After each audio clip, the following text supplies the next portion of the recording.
Next on the list, guys, is Mondi. Mondi's been back posting on YouTube, thank God.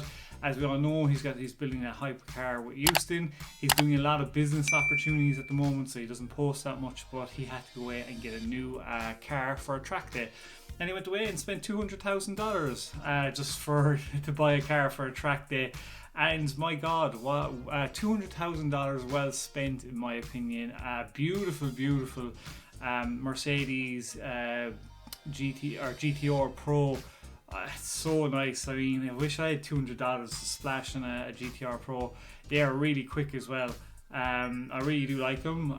There's something about the GTs I just really love, and just the normal GTs now have come down so much in price. There's like, for a supercar, they're well worth the money.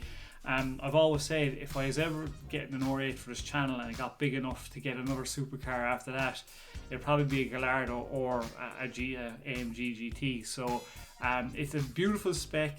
They don't sound unbelievable, but they're not too bad sounding, as by this clip.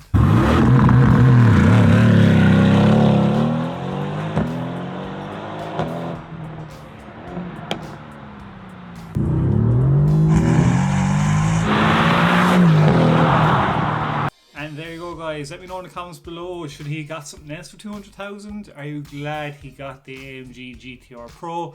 I just love the shape of them. I don't think they sound unbelievable.